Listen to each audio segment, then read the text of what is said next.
Namun tidak ada aturan detail terkait besaran jaminan utang atas PT KAI.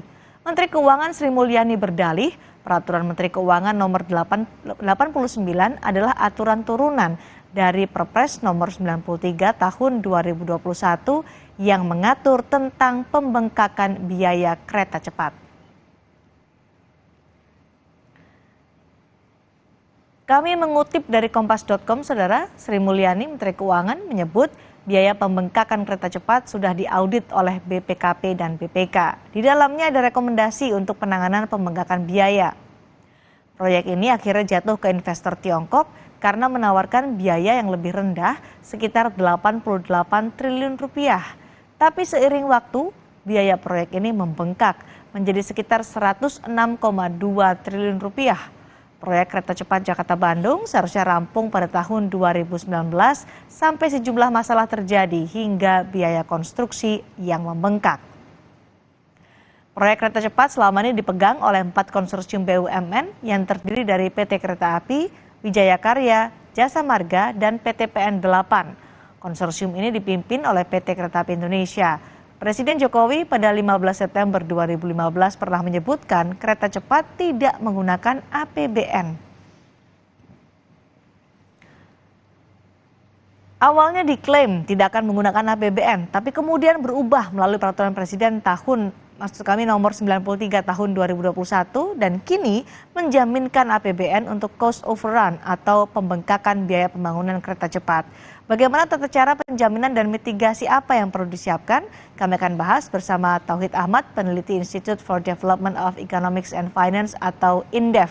Kami juga telah mengundang staf khusus Menteri Keuangan Justinus Prastowo, tapi belum mengonfirmasi hingga saat ini. Selamat sore, Pak Taufik. Selamat sore, Mbak Cindy, apa kabar? Kabar baik, Pak Tauhid. Pak Tauhid, ketika pemerintah menjaminkan APBN sebagai diutang proyek kereta cepat KCIC, Anda melihat kebijakan ini tepatkah? Atau ada yang harus dikhawatirkan dari kebijakan ini?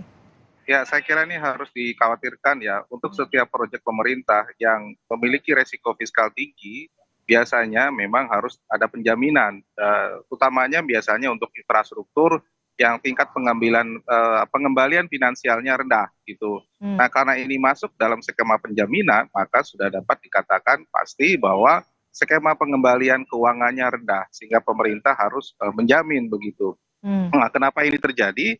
Karena memang secara bisnis dengan tingkat payback period sekitar 50 tahun, secara finansial ini menjadi kurang menguntungkan dan pada akhirnya pemerintah harus menjamin ya melalui yang saya tahu melalui PT PI. Nah, masalahnya penjaminan memang tidak secara langsung, pemerintah bisa saja memberikan PMN melalui PT PI untuk kemudian dari PI itu bisa mengkalkulasi jaminan yang kemudian dibayarkan. Nah, masalahnya adalah kita tidak tahu batasan maksimalnya berapa gitu. Kalau cost of run tadi bisa membengkak lebih katakanlah 20 triliun atau lebih katakanlah, maka ya sebesar itulah yang kemudian dijamin oleh pemerintah. Karena secara bisnis 4 BUMN sudah katakan tidak mampu lagi membayar kewajiban terutama kenaikan cost of run yang terjadi begitu. Apa implikasinya dengan kebijakan ini?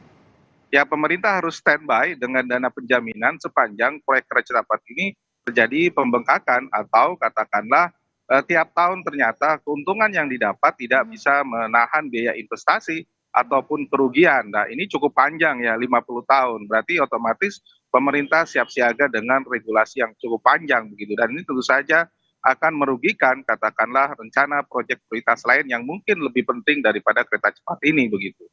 Selama tadi Anda sebutkan 50 tahun dijaminkan APBN soal utang proyek kereta cepat ini. Besarannya bagaimana sih? Apakah tidak ada besaran batas jaminan soal penjaminan APBN ini ke depannya? Sebenarnya memang tidak diatur ya secara tertulis ya, tapi ketika regulasi menyatakan ini dijamin, maka pemerintah berkewajiban sesuai dengan hasil pemeriksaan BPK untuk tiap tahunnya, kalau terjadi kerugian atau kenaikan biaya operasional ataupun investasi, maka pemerintah harus membayarnya. Nah, tinggal tadi ya kekurangannya mau dicicil berapa lama dan bagaimana skemanya. Nah, itu yang kemudian saya kira perlu dibicarakan bukan hanya pemerintah tapi juga oleh DPR ya, mewakili institusi rakyat yang kemudian juga mengkritisi berapa besar penjaminan. Nah, batas maksimalnya memang tiap tahun PT PI ya lebih dari mungkin 3 atau 2 triliun gitu mendapatkan PMN ya.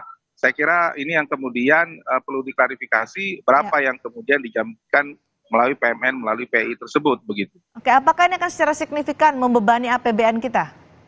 Ya kalau dimensinya jangka panjang saya kira akan membebani ya. Pertama adalah berkaitan dengan cost of run itu sendiri. Hmm. Yang kedua adalah kalau ada kerugian operasional yang tidak katakanlah terjadi misalnya tingkat okupasinya lebih rendah daripada perencanaan, Ya. maka pemerintah juga bertanggung jawab. Karena kalau tidak, katakanlah investor dari Cina siap untuk menanggung itu dan ini akan menggeser porsi alokasi saham pemerintah sebesar 60% dan pada akhirnya justru pemerintah Cina bisa melalui BUMN-nya bisa lebih tinggi porsi sahamnya. Ini yang dikhawatirkan. Porsi sahamnya pemerintah dan Tiongkok akan lebih besar Tiongkok begitu ya. Kalau Betul. kalau okupansinya kecil, kemudian tidak ada kemampuan untuk membayar hutang itu, Pak Tauhid ya. Ya, betul. Nah, ini Oke. yang saya kira dikhawatirkan karena itu ya mau tidak mau memang pemerintah pasang badan dengan penjaminan karena tahu bahwa dari awal memang ini potensi ruginya cukup tinggi begitu dengan tingkat pengembalian Mhm. sekitar 50 tahun begitu. Mhm. Kan seperti kita tahu tahun 2015 Presiden Jokowi menyatakan bahwa kereta cepat tidak akan melibatkan APBN, tapi sekarang akhirnya APBN menjadi jaminan untuk utang kereta cepat. Bahkan sudah dibuatkan aturannya. Anda melihatnya bagaimana dengan cara ini? Dengan ada Ya, aturan padahal sebelumnya dibilang tidak akan melibatkan APBN. saya kira memang kalau kita lihat ini ada ingkar janji ya dari pemerintah berkaitan dengan statement begitu ya. Mhm. Itu yang pertama, karena biar bagaimanapun meskipun masuknya ke dalam skema penjaminan, sumber dari penjaminan itu tetap dari APBN, meskipun secara tidak langsung. Kalau secara tidak langsung biasanya ada di belanja lain-lain, Hmm. pemerintah menanggung kerugian ataupun cost of run. Ya. Tapi karena tidak langsung, tetap saja adalah skemanya melalui APBN, walaupun nanti melalui katakan lembaga PI itu sendiri begitu. Mhm, mhm. Nah, menurut Anda di PMK nomor 89 soal tata cara penjaminan ini sudahkah secara detail mengatur dan menjelaskan soal bagaimana audit, bagaimana teknis pembayaran atau besaran batas jaminan ini sudah diaturkah dalam PMK nomor 89 ini? Yang pertama saya kira yang belum clear adalah batasan risiko apa saja yang bisa ditanggung Ya. begitu ya Mhm. dari komponen cost of run. Sehingga dari situ kita bisa memperkirakan berapa sebenarnya maksimum yang bisa ditanggung oleh pemerintah ya. Apakah 5%, 10%, atau bisa juga 100% dari kenaikan cost of run. Nah, itu yang kemudian harus didetailkan gitu ya. Yang kedua time period, tentu saja ini harus ada batasan begitu ya.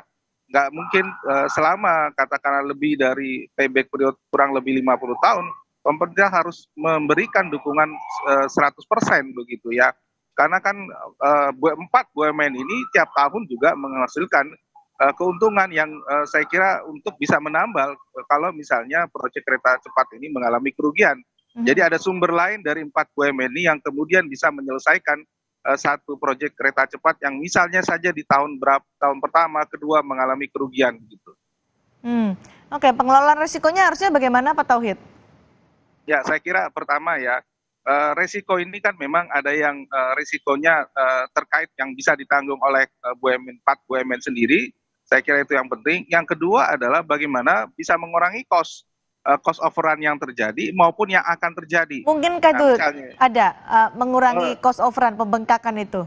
Karena saya sekarang kira saja sudah bengkak dari 88 ya. triliun anggarannya menjadi 108 triliun, 106 atau 108 triliun begitu. Kalau itu saya kira sulit ya, karena itu sudah pemeriksaan BPK ya. Tapi yang Oke. ingin kita lihat ada peluang terjadi kenaikan lagi pada saat katakanlah mulai berjalannya kereta cepat ini. Misalnya saja biaya tenaga kerja. Kalau kita menggunakan tenaga kerja lokal, tentu salary atau fee-nya bisa lebih rendah ketimbang harus didatangkan dari luar. Begitu itu Mhm, kan bisa mengurangi biaya begitu ya, mhm, sehingga mhm, kita bisa lebih efisien. Kemudian mhm. bahan baku untuk pemeliharaan, kemudian juga fasilitas pendukung dan sebagainya yang saya kira akan lebih efisien kalau dan lebih murah kalau misalnya menggunakan produk lokal ya ketimbang harus seluruhnya impor dari luar begitu. Ya. Nah, di Twitter yang saya baca dari Mas Justinus Prastowo bahwa ini bukan pertama kali pemerintah memberikan penjaminan proyek infrastruktur. Catatan Anda, benarkah demikian? Ada pengalaman sebelumnya dari pemerintah? Ya, saya kira itu memang betul. Skema penjaminan bukan pertama untuk proyek jalan tol, proyek misalnya bendungan dan sebagainya, itu menggunakan skema penjaminan.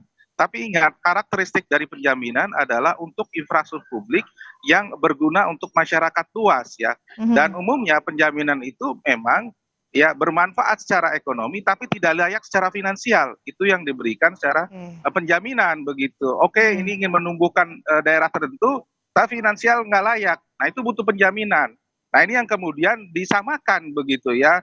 Misalnya jalan tol misalnya Sumatera, itu kan ada penjaminan. Karena ingin menumbuhkan daerah Sumatera, itu sangat berbeda dengan karakteristik filosofi dari penjaminan itu sendiri untuk yang berbeda antara jalan tol dengan kereta cepat begitu. Perbedaan secara garis besarnya dan perbedaan dari dampak atau implikasinya? Iya, implikasinya berbeda dan kepentingan publik masyarakat yang merasakan beda ya, kereta cepat banyak menengah ke atas, tapi yang lain kan semua merasakan dan mendapatkan manfaat yang lebih tinggi. Publik lebih luas penggunaannya begitu ya. Oke, baik. Jadi kalau menurut Anda menggunakan APBN sebagai penjaminan utang kereta cepat tidak tepat, apa sebenarnya yang harusnya dilakukan oleh pemerintah? Karena kan ini pembengkakan juga jumlahnya tidak sedikit. Ya, yang pertama tentu saja kita benar-benar mengupayakan agar 4 BUMN yang tergabung dalam katakanlah konsorsium ini benar-benar ya mengoptimalkan begitu ya sumber-sumber pendapatan dari bisnis yang lain untuk katakanlah mendukung mensupport dari kekurangan cost of run. Jadi jangan langsung kalau kurang dana kalau minta pemerintah, ya dia harus menggunakan sumber daya sendiri dulu. Nah, saya kira itu yang pertama. Yang kedua, ya saya kira bagaimana melakukan efisiensi mulai dari katakanlah gaji manajemen, penggunaan tenaga kerja lokal, bahan baku lokal, itu penting dalam rangka efisiensi ke depan begitu ya. Sehingga tadi peningkatan kenaikan cost-nya itu masih bisa lebih efisien dalam jangka menengah maupun panjang begitu. Karena ini sudah ada aturannya dan dijalankan oleh pemerintah, jadi apa yang harus dijaga oleh pemerintah supaya tidak membebani APBN secara signifikan? Yang pertama adalah harus ada early warning system pada masing-masing komponen biaya begitu ya. Apakah rasional atau tidak, atau justru ini menjadi satu alasan untuk udah pakai APBN saja begitu daripada menggunakan biaya sendiri. Saya kira harus ada early warning system. Yang kedua adalah ada batas maksimum karena yang menggunakan penjaminan bukan kereta cepat saja tapi infrastruktur lain yang sangat butuh gitu. Jadi harus ada alokasi yang bisa digunakan, tidak semua bisa menggunakan penjaminan ini begitu. Dan terakhir ya mau tidak mau adalah bagaimana ya agar kereta cepat ini memang mendapatkan tingkat okupasi yang tinggi dari penumpang maupun mendapatkan sumber pendapatan yang non penumpang yang bisa mempercepat tingkat kelayakan finansialnya begitu. Dijaga secara ketat. Terima kasih Tauhid Ahmad sudah bergabung dan berbagi pandangan bersama kami di Sapa Indonesia Malam hari ini. Selamat malam. Saudara, bakal calon Presiden Ganjar Pranowo dan Prabowo Subianto belum mengumumkan bakal calon wakil presidennya. Apa yang masih ditunggu? Kami bahas usai jeda.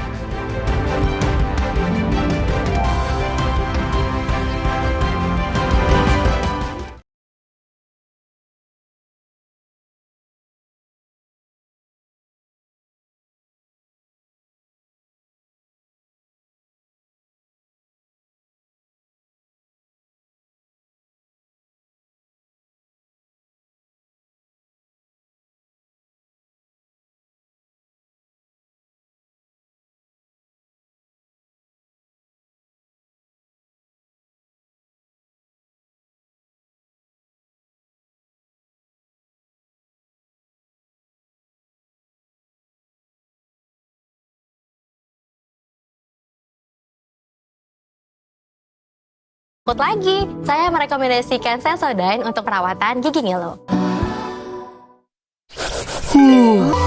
Siapkan diri untuk pencapaian luar biasa dan lewati batasmu.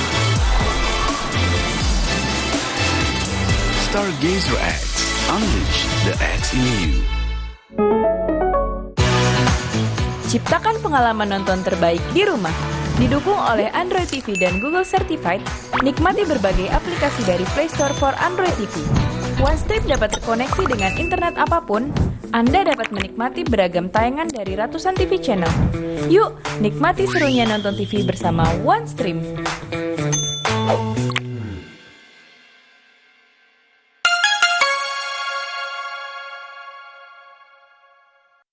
Aku pikir semua air mineral itu sama. Le mineral itu beda.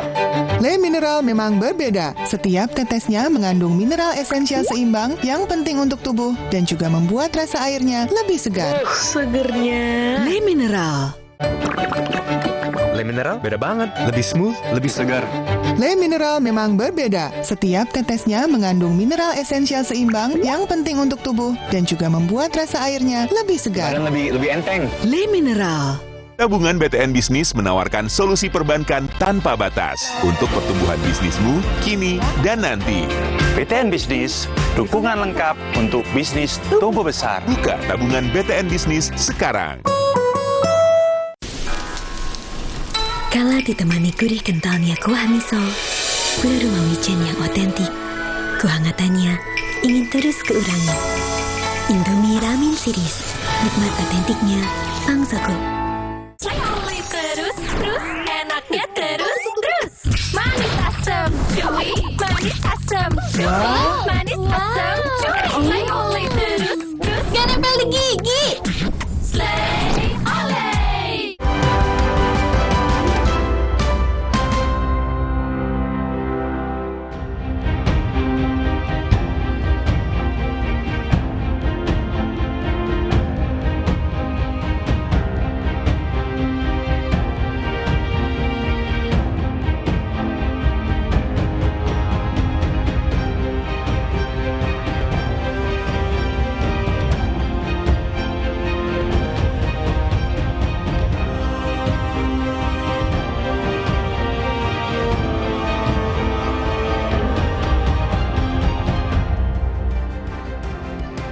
Bakal Capres Ganjar Pranowo dan Prabowo Subianto belum mengumumkan bakal calon wakil presidennya.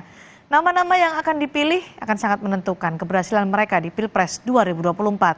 Survei Litbang Kompas 27 Juli hingga 7 Agustus lalu menunjukkan elektabilitas Anies Baswedan mencapai 12,7%. Sementara Ganjar Pranowo 24,9% dan Prabowo Subianto 24,6%. Sementara lembaga survei SMRC melakukan simulasi 3 pasangan. Hasilnya, pasangan Anies Baswedan elektabilitasnya 16,5%. Sementara, jika Ganjar dipasangkan dengan Ridwan Kamil, elektabilitasnya mencapai 35,4%. Sedangkan jika Prabowo Subianto dipasangkan dengan Erick Thohir, maka elektabilitasnya 31,7%. Tapi hingga kini koalisi Ganjar Pranowo dan Prabowo Subianto masih saling menunggu untuk mengumumkan bacawa pres yang dipilih. Apa yang masih mereka tunggu? Kami akan membahasnya setelah informasi berikut ini. Bakal calon presiden Ganjar Pranowo belum juga mengumumkan bakal calon wakil presiden yang akan mendampinginya di Pilpres 2024. Mantan Gubernur Jawa Barat Ridwan Kamil yang awalnya disebut-sebut sebagai kandidat terkuat sudah dicoret.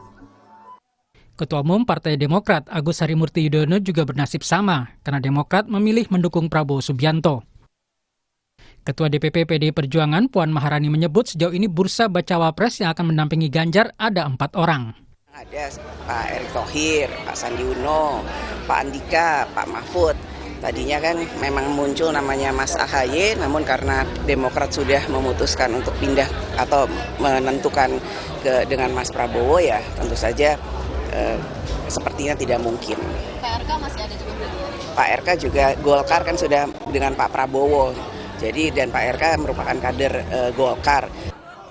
Baca Pres Ganjar Pranowo menyebut peluang Mahfud MD sebagai bakal calon wakil presiden mendampingi dirinya sama besarnya dengan calon lain. Ganjar berharap nama bacawa pres pendamping dirinya bisa segera disepakati.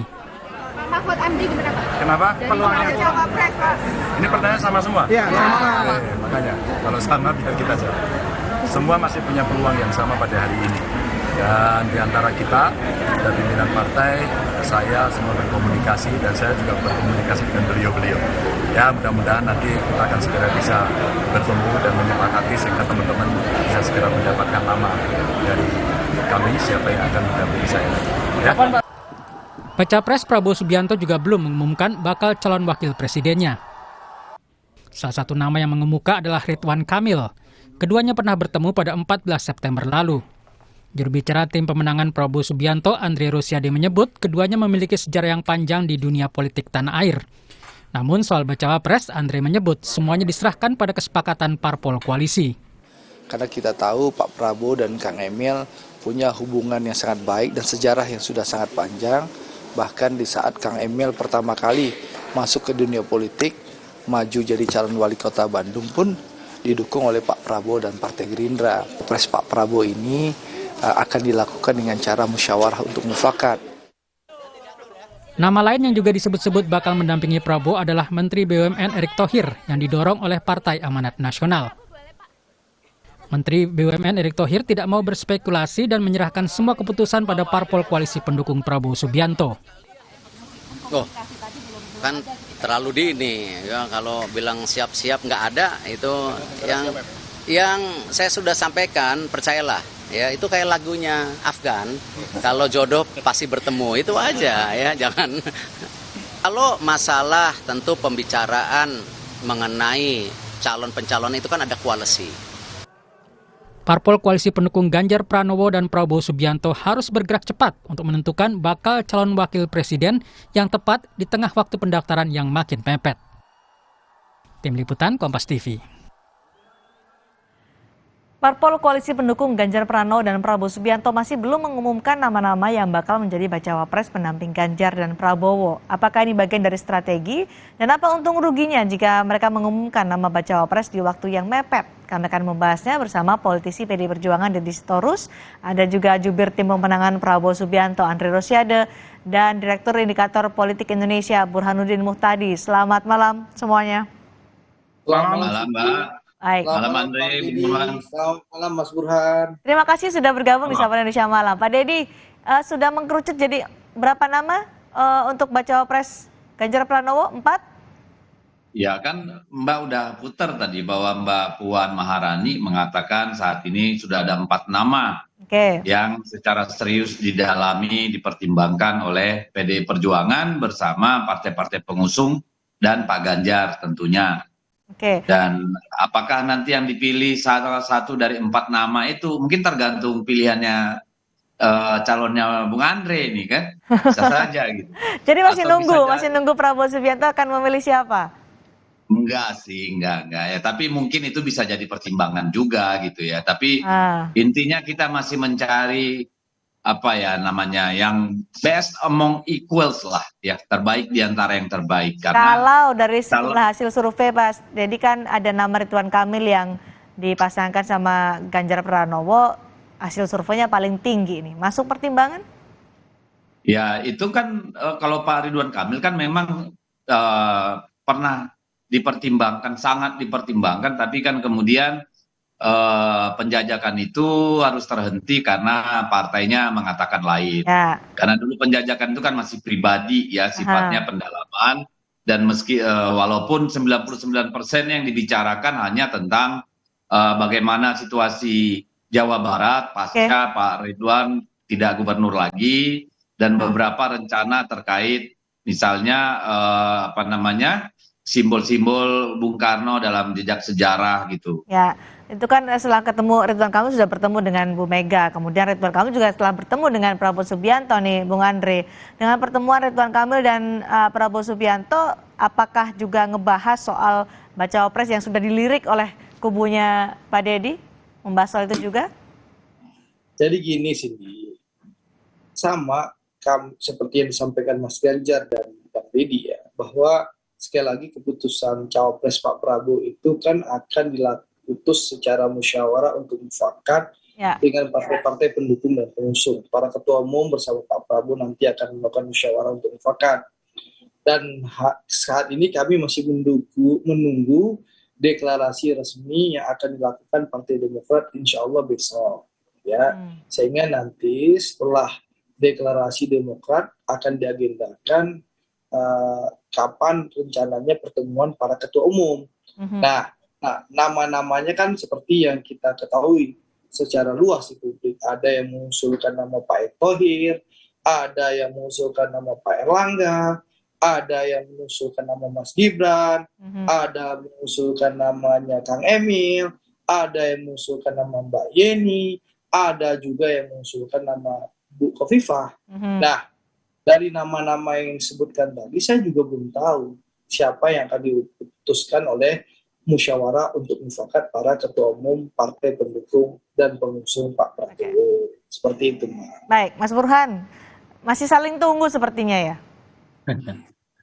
Ya, sebenarnya kalau kita mengikuti jadwal formal, itu masing-masing partai itu masih punya waktu. Bahkan dengan asumsi dipercepat sekalipun, seperti usulan KPU, itu masih ada waktu sampai 16 Oktober. Jadi sebenarnya kita ya yang terlalu mendesak koalisi partai untuk segera mendaftarkan. Padahal waktu normalnya aja belum selesai, apalagi injury time. Injury time-nya masih tersedia nih. Apalagi kalau misalnya jadwal pendaftaran capres-cawapres itu sesuai dengan jadwal awal. Nah, menurut saya memang ada beberapa peristiwa yang mungkin menentukan peta penentuan cawapres baik kubu Pak Prabowo maupun kubu Mas Ganjar. Salah satunya adalah MK. Nah, MK ini mengambil keputusan apa terkait dengan gugatan masalah pengurangan batas usia minimum capres-cawapres. Karena ini terkait dengan salah satu nama yaitu Mas Gibran. Nah, yang kedua itu juga sangat tergantung oleh ada tidak semacam gentleman agreement antara Pak Jokowi dengan Ibu Mega. Dan kalau misalnya terjadi gentleman agreement, jangan-jangan dua poros nih. Soal siapa capres-cawapres tinggal didiskusikan antara Bung Deddy dan Bung Andre ya. Tetapi lagi-lagi kemungkinan... Gentleman agreement seperti apa sih sebenarnya, Mas Burhan? Ya kembali ke peristiwa akhir 2022, di mana ide untuk menjodohkan Mas Ganjar dan Pak Prabowo, tergantung siapa yang nomor 1, siapa yang nomor 2, muncul lagi atau tidak menjelang pendaftaran. Jadi, nah itu pula yang kemudian, ya menurut bacaan saya ya, bisa salah bacaan saya, menunda keputusan baik dari kubu Mas Ganjar atau Prabowo dalam menetapkan siapa cawapres. Tanda-tanda menuju ke dua poros ini sudahkah terlihat jelas menurut Anda, Mas Burhan?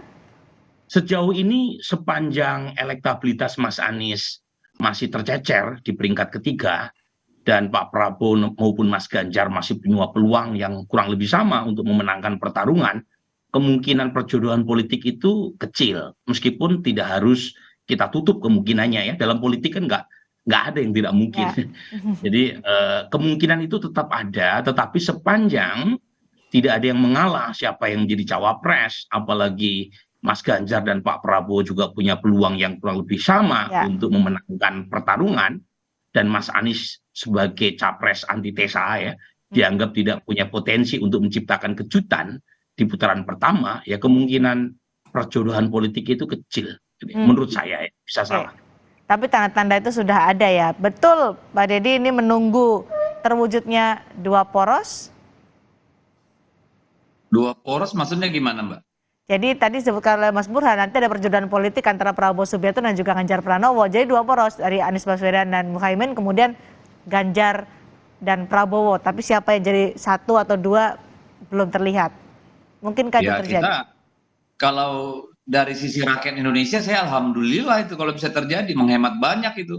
Tidak saja biaya, waktu, tapi juga energi ya. Tapi kita serahkan itu pada para pemimpin lah untuk membicarakan.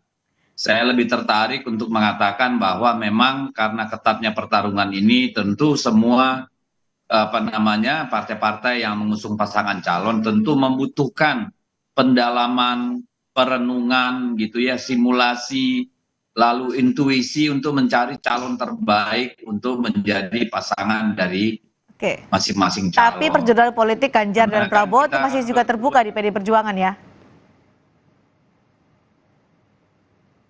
Pak Deddy?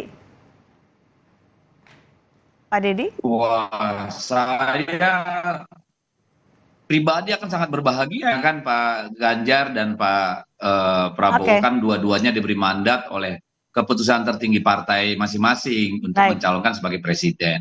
Dan kalau memang ada peluang untuk kemudian itu bisa didiskusikan, saya kira sebagai rakyat Indonesia seperti saya katakan tadi, wah itu satu kabar gembira gitu. Gerindra juga membuka peluang soal dua poros Ganjar Prabowo. Siapapun itu, Prabowo Ganjar atau Ganjar Prabowo, Bung Andre? Pertama, satu ya, Gerindra itu mengusung Pak Prabowo sebagai calon presiden. Ya, opsi apapun terbuka selama Pak Prabowo yang menjadi calon presiden. Itu pertama. Yang kedua, memang agak rumit ya Bang Deddy kalau kami berdua bergabung karena Rapimnas Partai Gerindra memutuskan Pak Prabowo, Ibu Mega sesuai mandat Kongres PDI Perjuangan ya Pak. Itu juga sudah memutus nama Mas Ganjar. Memang agak rumit ya. Tapi walau bisawab, kalau di kami syaratnya satu saja, Pak Prabowo yang jadi calon presiden. Gitu loh. Syaratnya itu bisa saja dua poros tapi Prabowo presiden gitu. Tapi tentu Bang Deddy juga akan bilang syaratnya Mas Ganjar presiden. Jadi rumit kalau menurut kami gitu. Serumit itu kah, Mas Burhan? Ya memang itu yang menjadi ganjalan ya bagi terwujudnya koalisi besar faksi pendukung pemerintah. Karena per hari ini memang antara Pak Prabowo dengan Mas Ganjar masing-masing mengantongi mandat sebagai capres. Jadi secara hitung-hitungan konfigurasi politik memang masih sulit. Apalagi misalnya PDI Perjuangan kan bisa saja berargumen sebagai partai pemenang. Apalagi tanpa harus berkoalisi dengan partai lain, Mas Ganjar bisa maju. Demikian juga dengan Pak Prabowo. Pak Prabowo lebih senior ketimbang Mas Ganjar. Apalagi elektabilitasnya minimal dari head to head masih unggul. Meskipun mengalami penipisan jarak. Jadi lagi-lagi konfigurasi menjodohkan dua capres ini per hari ini masih sulit. Tetapi lagi-lagi tidak ada sesuatu yang mustahil dalam politik. Jadi kita tetap harus buka opsinya minimal sebelum janur kuning melengkung ya, sebelum koalisi itu didaftarkan ke lembar akad negara melalui KPU, apapun bisa terjadi. Gitu. Lebih mungkin mana Ganjar Prabowo Ganjar atau Ganjar dengan Ridwan Kamil, Prabowo dengan Ridwan Kamil atau Erick Thohir?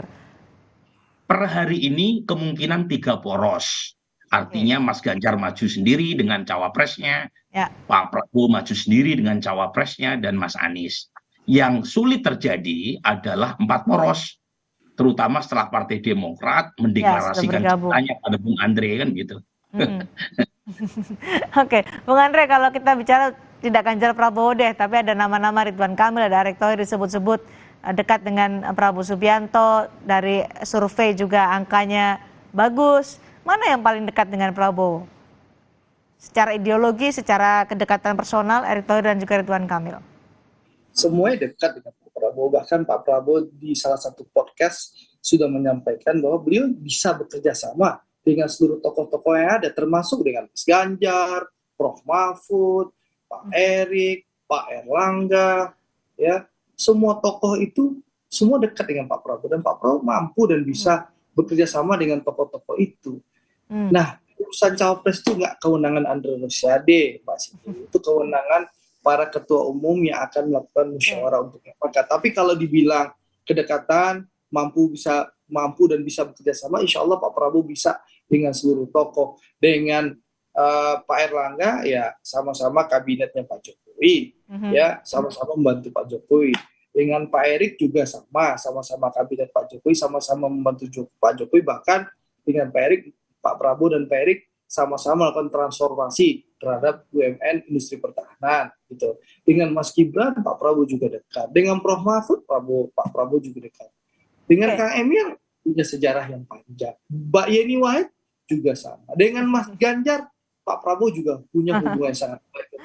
Jadi ya Pak Prabowo ini tidak ada pernah punya masalah dengan siapapun dan bisa bekerja sama dengan siapapun. Jadi waktu makin mepet, kapan diumumkannya? Yang jelas insya Allah sebelum pendaftaran KPU akan kita umumkan. Nah. Itu dalam hitungan jam juga sebelum ya. Pokoknya mirip-mirip sama Bang Deddy lah. Nah, gitu. Pak Deddy dari PDI Perjuangan kapan? Mepet juga. Ya, kita menghormati saudara tua kami, Bang Deddy. Kita akan menghormati yang lebih senior dan lebih dahulu lah. Kan Pak Prabowo lebih senior, kemudian lebih dahulu mendeklarasikan diri. Ya kita harus tahu diri juga lah, kasih senior dulu dan yang sudah lebih dulu gitu loh.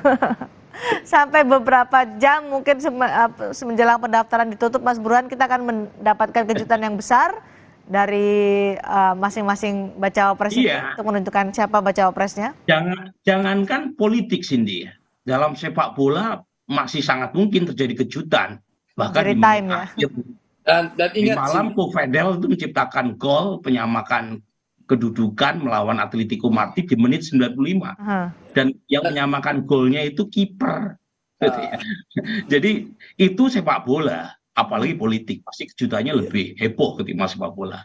Jadi kita tunggu saja drama ini. Untung ruginya apa sih yang belum mengumumkan bacawa pres nih? Sing sabar, Cindy. Intinya gitu, sing sabar, cukup susu. Memang gini, kalau plusnya ya, kalau misalnya menunda, itu artinya memberi semacam harapan kepada bakal calon wakil presiden untuk dipinang, baik oleh Pak Prabowo atau Mas Ganjar. Tapi kalau putuskan dari awal, misalnya kasus Mas Anies tuh, memutuskan Muhaimin Iskandar sebagai cawapres, itu banyak cawapres yang awalnya punya ekspektasi dipilih Mas Anies langsung kecewa, langsung lunglai, lemas, dan akhirnya mencari kawan koalisi yang lain kan. Nah kalau misalnya diumumkan di ujung, paling tidak memberi harapan. Dan sekaligus tadi ibarat permainan catur ya, itu masing-masing menunggu langkah bidak yang dimainkan oleh pihak lawan. Jadi ada plus minusnya, artinya secara politik rasional juga menunda pengumuman cawapres sampai di ujung. Detik-detik akhir pendaftaran capres-cawapres masih ada beberapa pekan lagi atau beberapa bulan lagi, nanti kita akan tunggu apa kejutannya. Terima kasih Bung Andre, terima kasih Pak Deddy, terima kasih juga Mas Burhan sudah berbagi pandangan bersama kami di Sapa Indonesia malam hari ini. Saudara, mantan Dirut Pertamina Karen Agustiawan ditetapkan KPK sebagai tersangka dalam kasus dugaan korupsi pengadaan LNG. Informasi selengkapnya usai jeda bersama Liviana Cerlisa.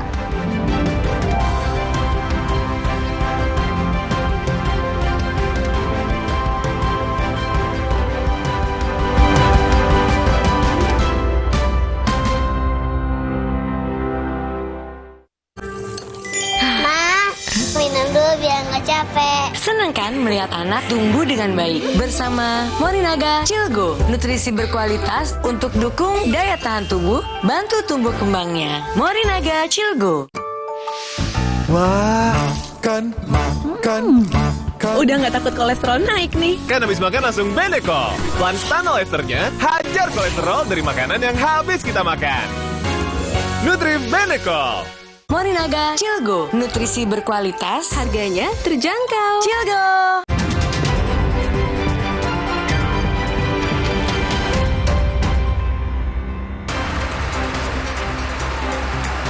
Diduga akibat kebocoran tabung, 4 kios di kawasan Pondok Kopi Durensawit, Jakarta Timur ludes terbakar.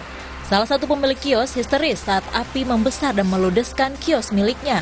Bahkan api menyambar 3 kios lainnya yang bersebelahan pada peristiwa yang terjadi pada pagi tadi. Api bisa dipadamkan setelah 12 unit mobil dan puluhan petugas damkar tiba di lokasi kejadian. Unit Reskrim Polsek Metro Tambora menggerebek sebuah ruko 4 lantai yang dijadikan tempat produksi sekaligus penjualan minuman keras ilegal jenis ciu. Dalam penggerebekan, polisi menangkap 1 orang yang diduga produsen sekaligus penjual miras. Untuk mengelabui petugas, 3 lantai dijadikan tempat usaha konveksi, sementara lantai keempat dijadikan tempat produksi miras. Satpol PP Surabaya menertibkan ruas Jalan Jemur Sari dan Jalan Margorejo Surabaya Jawa Timur yang disalahgunakan pedagang sebagai lapak liar di pinggir jalan. Sebelum ditertibkan, pedagang telah diberi peringatan lisan dan tertulis untuk memindahkan lapak mereka.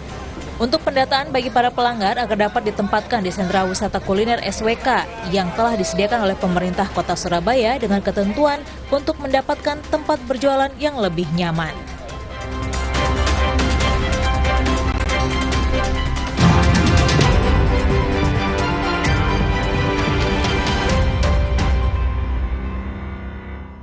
Cilgo, nutrisi berkualitas, harganya terjangkau. Cilgo. Ma, minum dulu biar nggak capek. Senang kan melihat anak tumbuh dengan baik bersama Morinaga Cilgo, nutrisi berkualitas untuk dukung daya tahan tubuh, bantu tumbuh kembangnya. Morinaga Cilgo. Wah, makan. Udah nggak takut kolesterol naik nih. Kan habis makan langsung Benecol. Lanstan esternya hajar kolesterol dari makanan yang habis kita makan. Nutrif Benecol. Demi mendapatkan sumber mata air terbaik, Le Mineral melakukan ratusan eksplorasi. Setiap tetesnya mengandung mineral esensial seimbang yang penting untuk tubuh, galon yang selalu baru, dan bebas BPA. Inilah komitmen Le Mineral.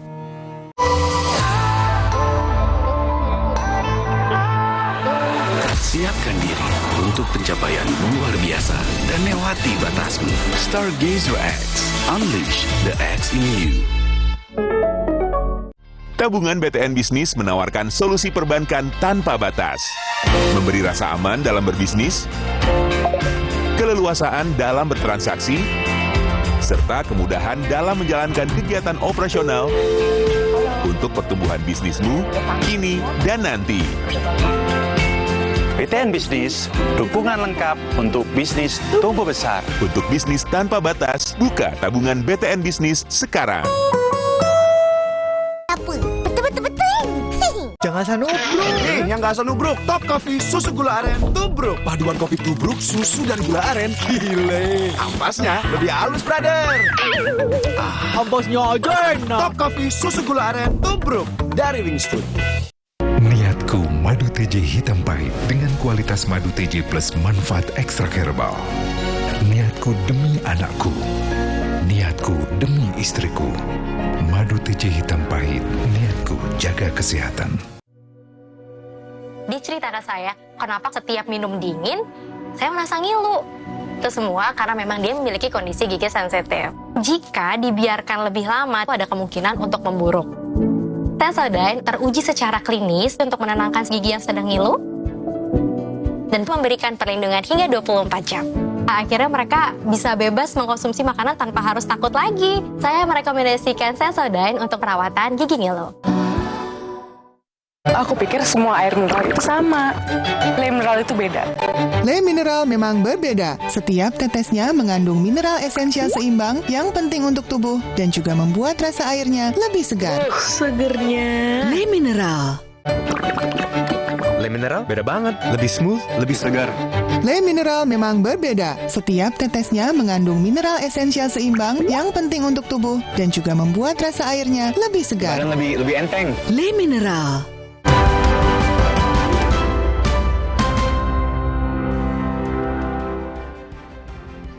Saudara, mantan Dirut Pertamina Karen Agustiawan ditetapkan KPK sebagai tersangka dalam kasus dugaan korupsi pengadaan LNG. Ini adalah kali kedua Karen berurusan dengan kasus korupsi. Mantan Direktur Utama Pertamina Karen Agustiawan ditetapkan sebagai tersangka dalam kasus dugaan korupsi pengadaan LNG atau gas alam cair di Pertamina. Usai ditetapkan sebagai tersangka, Karen langsung ditahan KPK. Kasus korupsi ini bermula dari rencana Pertamina mendatangkan LNG dari luar negeri untuk mengatasi defisit gas di Indonesia pada tahun 2012 lalu. Ketua KPK Firly Bahuri menyatakan, Karen diduga mengambil keputusan secara sepihak dalam melakukan kerjasama pengadaan LNG dengan produsen dan supplier LNG di luar negeri. Akibat keputusan Karen, negara mengalami kerugian 2,1 triliun rupiah. GKK alias KA secara pihak langsung memutuskan untuk melakukan kontrak perjanjian perusahaan CCL tanpa melakukan kajian hingga analisis menyeluruh dan tidak melaporkan kepada Dewan Komisaris PT Pertamina Persero. Selain itu, pelaporan untuk menjadi bahasan di lingkup Rapat Umum Pemegang Saham RUPS, dalam hal ini pemerintah, tidak dilakukan sama sekali, sehingga tindakan GKK alias KA tidak mendapatkan restu dan persetujuan dari pemerintah saat itu. Dari perbuatan GKK alias KA mengakibatkan timbulnya kerugian keuangan negara sejumlah sekisar 140 juta US dollar atau setara dengan 2,1 triliun rupiah. Karen membantah menyebabkan kerugian negara. Kerugian negara terjadi karena dampak pandemi. Menurut Karen, Pertamina tidak mengalami kerugian dalam pengadaan LNG. Pertamina bahkan untung pada tahun 2018. Bilang marak bahwa ada kerugian.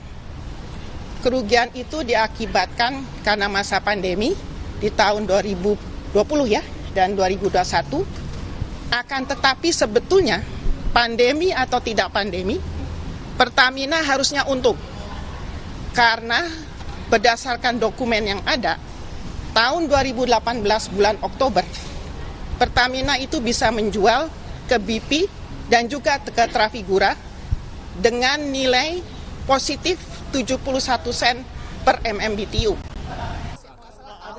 Karen juga menegaskan kebijakan pengadaan LNG yang diambilnya telah mendapatkan persetujuan dari pemerintah.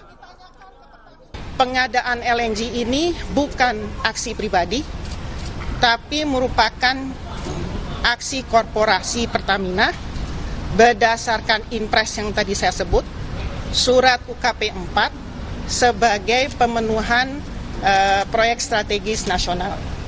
Melibatkan pemerintah dalam RUPS, begini, itu benar juga, Bu? Begini, yang namanya instruksi presiden itu adalah perintah jabatan. Harus dilaksanakan. Berarti pemerintah tahu, Bu? Pemerintah tahu. Itu perintah jabatan. Dan saya melaksanakan sudah sesuai dengan perintah melaksanakan sebagai pelaksanaan anggaran dasar. Bukan kali ini saja Karen Agustiawan berurusan dengan hukum. Pada tahun 2019, Karen divonis 8 tahun penjara dan denda 1 miliar rupiah oleh Pengadilan Negeri Jakarta Pusat. Karen dinyatakan bersalah dalam kasus korupsi investasi blockbuster Mantagami, Australia.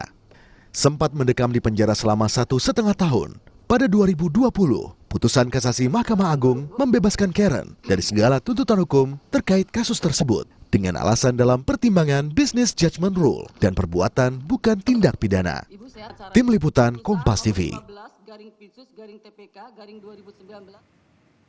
Kita ulas lebih dalam tentang dugaan korupsi pengadaan LNG Pertamina bersama peneliti Pukat UGM Zainur Rohman dan pengamat energi UGM Fahmi Radi. Pak Zainur, Pak Fahmi, selamat malam. Selamat malam Mbak Livi. Selamat malam Mbak Livi. Pak Zainur dulu ya. Jadi Anda melihatnya bagaimana kasus dugaan korupsi pengadaan LNG yang menyeret Karen ini? Ya, sebuah perkara hukum itu berbasis pada alat bukti. Kita akan lihat alat-alat bukti apa yang akan diajukan oleh KPK nanti di dalam persidangan. Tetapi dari kasus terdahulu, Kejaksaan Agung kalah di dalam putusan kasasi yang kemudian melepaskan, bukan membebaskan ya, Karen Agustiawan karena dianggap oleh Mahkamah Agung perbuatan yang dilakukan oleh Karen itu terbukti tetapi bukan merupakan perbuatan pidana. Tentu apakah perkara yang saat ini terkait dengan LNG ini itu apakah sama atau berbeda dengan kasus Basker Mantagame, itu nanti akan dibuktikan oleh KPK di depan persidangan. Menjadi tugas dari jaksa penuntut umum untuk membuktikan dakwaannya bahwa memang terdakwa ini benar-benar telah melakukan tindak pidana korupsi. Nah, memang ini kasus menurut saya harus benar-benar hati-hati. Kenapa? Karena sekarang sudah setipis rambut perbedaan antara risiko bisnis dengan tindak pidana korupsi. Ya, bahwa sebuah badan usaha meskipun adalah BUMN tentu tidak lepas dari apa yang disebut sebagai risiko bisnis. Tidak mungkin sebuah korporasi melakukan segala sesuatu tanpa ada satu risiko bisnis. Bahkan sebuah kerugian belum tentu merupakan korupsi, tetapi bisa menjadi korupsi jika yang pertama itu ada benturan kepentingan, ada fraud, ada kecurangan, ada perbuatan melawan hukum, dan juga ada kesalahan yang disengaja, atau biasanya ini disebut sebagai prinsip-prinsip business judgment rule. Nah, sehingga tugas dari KPK adalah untuk menjelaskan bahwa prinsip-prinsip business judgment rule ini dilanggar oleh Direktur Pertamina. Tetapi kalau KPK tidak berhasil membuktikan, ya saya pikir ini bukan merupakan korupsi. Nah, itu yang kemudian jadi pertanyaan, karena ini ada dua persepsi yang berbeda. KPK mengatakan ini menyebabkan kerugian negara di atas 2 triliun rupiah, sementara Karen mengatakan justru seharusnya Pertamina untung jika memang proyek ini kemudian diteruskan begitu. Ya, soal rugi, soal untung, itu nanti akan sangat bergantung kepada pembuktian. Ya, bahkan memang dalam putusan-putusan yang terdahulu ada hakim yang menganggap bahwa dalam aspek bisnis kerugian yang bersifat sementara itu belum tentu merupakan kerugian. Bisa saja di kemudian hari kemudian akan menjadi keuntungan. Nah, tindak pidana korupsi itu aspeknya adalah ada atau tidak kecurangan, fraud, benturan kepentingan, kehati-hatian, kepatuhan terhadap standar operasi prosedur, dan juga ada atau tidaknya kesalahan yang disengaja, Mbak Livi. Kalau itu dilanggar, maka unsur kerugian itu akan terpenuhi dengan gandengannya, yaitu unsur melawan hukum dan memperkaya pihak lain. Maka pasal 2 atau pasal 3 kemudian akan bisa dibuktikan. Tapi kan Karen kemudian menyebut ini kebijakannya merupakan aksi korporasi. Apakah kemudian aksi korporasi kalau rugi itu bisa dipidana? Kalau hanya sekadar aksi korporasi menimbulkan kerugian, tidak ada pidana di sana. Kecuali di dalam melakukan aksi korporasi ada perbuatan melawan hukum. Misalnya ada standar operasi prosedur yang tidak dijalankan, ada permohonan izin dari direksi yang tidak dilakukan, ada satu prosedur yang di-skip, misalnya tidak dilakukan due diligence, ada kesalahan yang disengaja, apalagi kalau misalnya diketahui ada atau tidaknya misalnya fraud atau kickback atau ada gratifikasi atau benturan kepentingan. Itu di situ Mbak Livi yang membedakan antara resiko bisnis dengan tindak pidana korupsi, Mbak Livi. Saya ke Pak Fahmi. Pak Fahmi, ini resiko bisnis atau tindak pidana korupsi kalau kita lihat dari pengadaan LNG, ya, menurut Anda ini sudah tepat atau belum kalau KPK mengatakan ini kerugiannya 2,1 triliun, sementara Karen mengatakan ini justru Pertamina untung? Yang pertama, saya bukan ahli hukum seperti Zainur Rohman gitu ya, dari Bukat UGM, ini keduanya all UGM men ini Pak. Nah, saya mencatat gitu ya, salah satu mungkin menjadi latar belakang keputusan Karen. Jadi pada tahun 2014 itu harga gas untuk industri dalam negeri itu memang mahal gitu ya, bahkan di atas harga Malaysia atau Singapura tadi.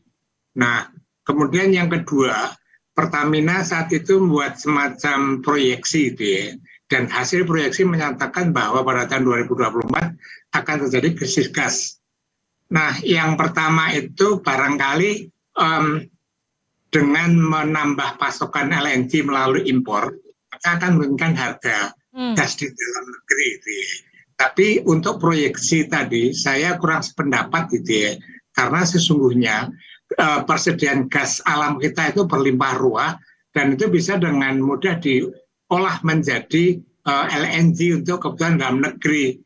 Nah, kalau berdasarkan latar belakang tadi, maka menurut saya itu ya, ini apa yang diputuskan oleh Karen itu murni corporate action dari Pertamina tadi. Nah, kalau misalnya itu melanggar tidak lapor ke pemerintah dan komisaris, itu barangkali hal lain. Nah, kalau itu corporate action, maka dia bisa untung bisa rugi gitu ya. Kalau misalnya saat itu kemudian sudah berlebihan gitu ya gas kita, maka perusahaan-perusahaan migas dunia itu juga melakukan hal yang sama dengan melakukan trading gitu ya. Dia membeli pada saat harga murah, menjual pada saat harga naik. Barangkali itu yang dikatakan oleh Karen, sesungguhnya Pertamina diuntungkan dengan pembelian tadi. Ya, tapi kalau dari kacamata Anda, Pak Fahmi, pengadaan LNG saat itu sudah tepat atau sudah sesuai ketentuan atau justru sebetulnya tidak perlu dilakukan? Nah, kalau background yang seperti saya ungkapkan bahwa pada tahun 2014 itu harga gas dalam negeri untuk industri itu mahal, sehingga Jokowi waktu itu sangat atau memerintahkan ya, agar harga gas bisa dipatok pada harga $6 per MMBTU gitu ya. Karena ini akan menurunkan competitive advantage dari industri yang ada di dalam negeri tadi. Nah, berdasarkan hal itu, apalagi tadi ada instruksi presiden, kemudian itu yang melatar belakangi Karen untuk mengambil keputusan untuk membeli gas tadi. Dan kebetulan untuk gas ini kan kontraknya jangka panjang gitu ya. Nah, kalau benar bahwa background-nya adalah dalam rangka untuk menjalankan instruksi presiden dan ini berdasarkan kondisi pasar untuk menambah pasokan agar harga gas dalam negeri turun, maka menurut saya itu adalah corporate action. Oke, sekarang gini. Ya. Pak Fahmi, itu kan diadakan di rentang 2012-2013, koreksi saya kalau salah ya. Dan kemudian itu kan diprediksi untuk terjadi di 2024. Kalau sekarang di 2023 kira-kira sudah tergambar belum proyeksi yang kemudian bisa disebutkan krisis gas itu kemudian sampai harus ada LNG? Nah, kalau itu menurut saya kurang tepat. Saat itu saya menulis di koran, saya mengatakan bahwa proyeksi yang dilakukan Karen itu tidak benar gitu ya. Karena saya mendasarkan pada historical data bahwa itu tidak akan terjadi krisis, dan fakta di lapangan juga bahwa gas alam kita itu berlimpah ruah yang itu bisa diubah menjadi LNG. Nah, tetapi masalahnya gas alam kita itu kan tidak bisa ditransportasikan melalui moda transportasi itu ya, harus melalui infrastruktur pipa. Nah, kita kekurangan pipa tadi. Nah, maka langkah yang diambil adalah dengan membuat di-LNG-kan supaya bisa transportasi tadi. Itu tadi lah. Maka kalau kemudian harus impor saat itu gitu ya, itu saya kira tepat. Tapi kalau kemudian sampai tahun sekarang sampai 25, menurut saya itu kurang tepat itu, Mbak. Oke, saya ke Pak Zainur terakhir. Sempat kemudian ada kasus serupa, tapi kemudian bebas di kasasi begitu. Apa yang kemudian harus dibuktikan KPK yang kemudian Anda lihat Pak Zainur ini bisa jadi celah untuk Karen? Ya, kita tidak tahu ya apakah KPK pegang alat bukti misalnya moral hazard, apakah fraud, apakah kecurangan atau lain-lain. Tapi kalau KPK tidak pegang itu semua, maka kembali kepada perbuatan melawan hukum.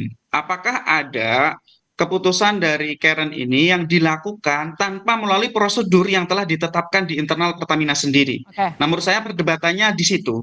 Nah, tetapi di lain soal, menurut saya juga menjadi bertanya-tanya gitu ya, kenapa KPK masuk pada satu perkara yang sampai sekarang memang tingkat kepastian hukumnya kurang jelas di Indonesia soal business judgment rule dengan korupsi ini. Kenapa KPK tidak kerjakan kasus-kasus lain yang jelas-jelas korupsi yang itu juga sangat banyak begitu ya. Nah, tetapi apapun itu kita hormati proses hukum, juga tetap mengedepankan prinsip praduga tidak bersalah. Kita akan lihat apa yang dimiliki oleh KPK, alat bukti apa yang akan diajukan, dan unsur-unsur mana yang akan dibuktikan. Nah, saya menduga nanti akan berkisar di unsur perbuatan melawan hukum, yaitu soal prosedur. Apakah prosedur-prosedur due diligence, kemudian izin dari persetujuan dari Dewan Komisaris, itu yang kemungkinan akan menjadi titik fokus dari pembuktian di depan pengadilan. Nah, nanti kita akan lihat apakah pendapat dari hakim itu akan tetap sama ataukah akan berbeda misalnya dengan putusan 121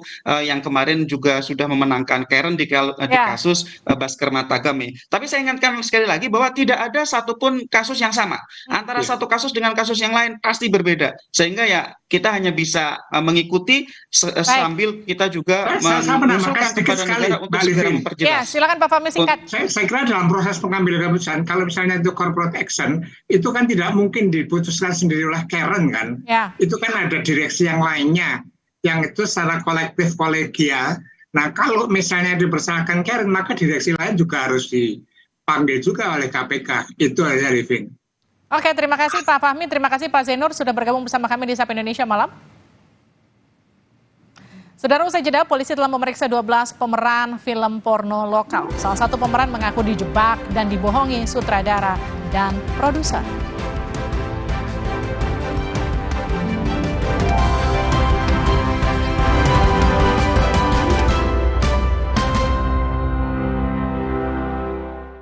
Sido Muncul berpengalaman 70 tahun mengolah herbal dengan varian produk yang paling lengkap. Inovasi terbaru, tolak angin soft kapsul. Kami percaya Sido Muncul. Kalau masuk angin, orang pintar minum tolak angin. Siapkan diri untuk pencapaian luar biasa dan lewati batasmu. Stargazer X, unleash the X in you. Ciptakan pengalaman nonton terbaik di rumah. Didukung oleh Android TV dan Google Certified, nikmati berbagai aplikasi dari Play Store for Android TV. OneStream dapat terkoneksi dengan internet apapun. Anda dapat menikmati beragam tayangan dari ratusan TV channel. Yuk, nikmati serunya nonton TV bersama OneStream.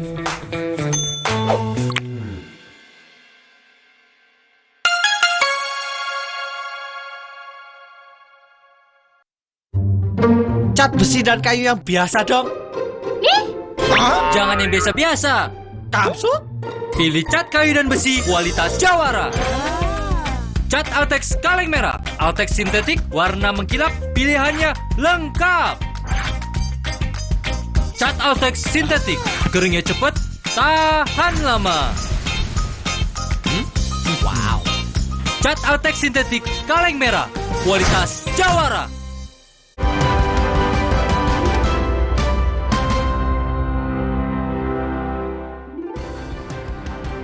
Saudara, sebuah film dokumenter tentang pesepak bola legendaris David Beckham akan ditayangkan. Film ini bercerita masa-masa keemasan dan pahit Beckham di dalam dan luar lapangan.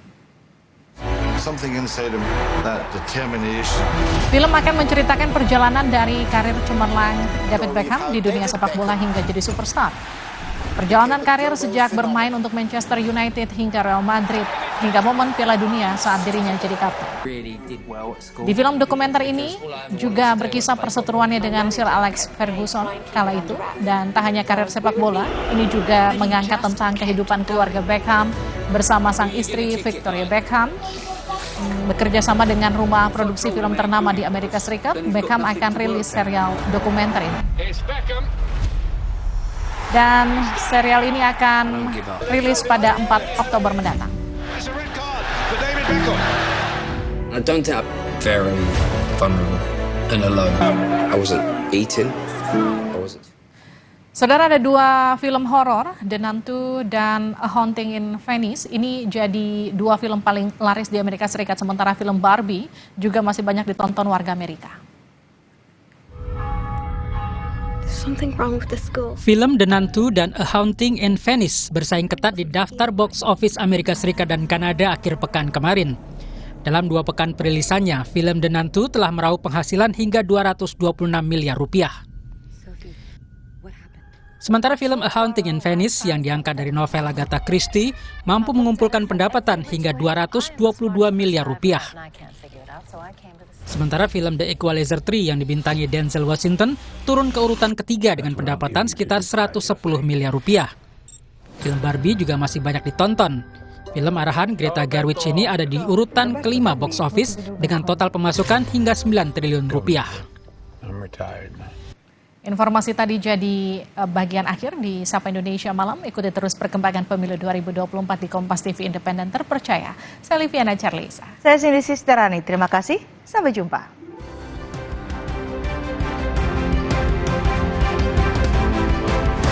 There was something inside him, that determination. Story of how David Beckham became a global phenomenon. Really did well at school because all I ever wanted to do was play football. My manager kept saying, try and keep it under wraps. So we would meet. But he just kept going. Who are you going to kick it like? If I told him how good he was, then he's got nothing to work at. It's Beckham. He's done it now. I don't give up. It's a red card for David Beckham. I don't think I'm very vulnerable and alone. I wasn't eating, I wasn't sleeping. It took a toll on me that I never even knew myself. Perundungan di sekolah masih terjadi di sejumlah daerah. Akibatnya, bocah-bocah korban perundungan ini menderita luka fisik hingga mengalami trauma. Dampak mentalnya berubah total itu banyak banget ya. L ini mentalnya jatuh. Sedikit psikisnya terganggu, nggak mau ketemu dengan kawan-kawannya. Terjadi situasi darurat kekerasan di satuan pendidikan. Sasaran, Rabu 20 September, pukul 10:30 malam, di Kompas TV.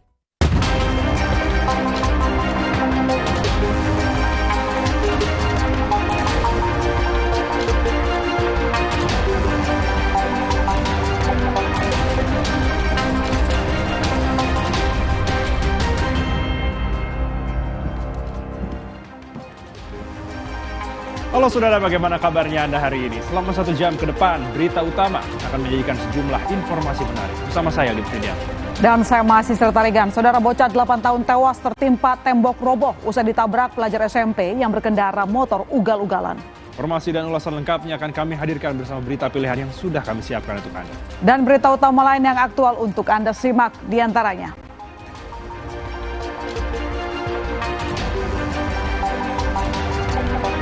Bertemu dengan ratusan guru mengaji se-daerah istimewa Yogyakarta, Prabowo curhat dikabarkan telah menampar Wakil Menteri Pertanian.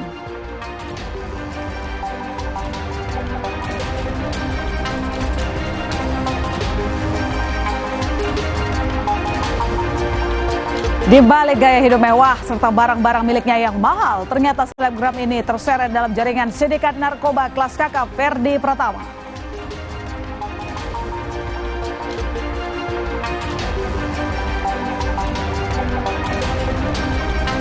Di akhir acara kami juga memiliki video pilihan saat tornado hancurkan 2 kota di Tiongkok.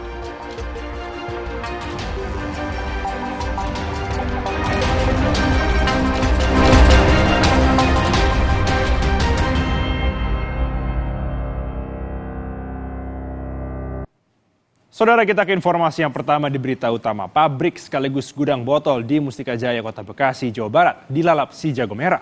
Kebakaran ini sempat membuat panik warga yang tinggal di sekitar lokasi.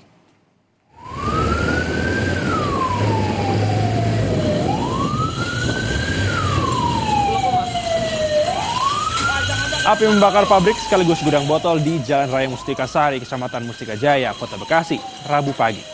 Peristiwa yang terjadi sekitar pukul 3 Rabu pagi sempat membuat panik warga karena terdengar suara ledakan saat api mulai menjalar. Tugas damkar turun tangan dengan menurunkan 70 personil untuk melakukan pemadaman. Tak hanya membakar ribuan botol, api juga melahap sejumlah forklift dan 1 unit truk engkol. Diduga api berasal dari korsleting listrik. Namun untuk memastikan masih dalam penyelidikan Polsek Bekasi Timur dan Polres Metro Bekasi Kota.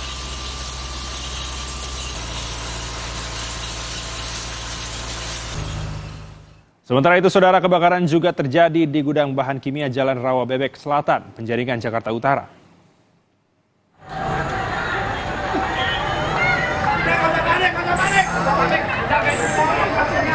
Melihat api begitu cepat membesar, warga pun panik menjauh dari lokasi. Gudang bahan kimia ini terbakar Selasa malam. Diduga api berasal dari korsleting listrik. Pasalnya, gudang sudah ditinggal cukup lama oleh pemiliknya. 50 personel damkar dikerahkan untuk memadamkan api dan beruntung tidak ada korban jiwa dalam peristiwa itu.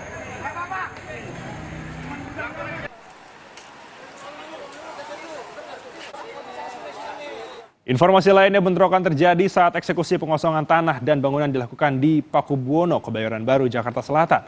Massa tak terima karena merasa proses hukum masih berjalan di Pengadilan Tinggi Jakarta.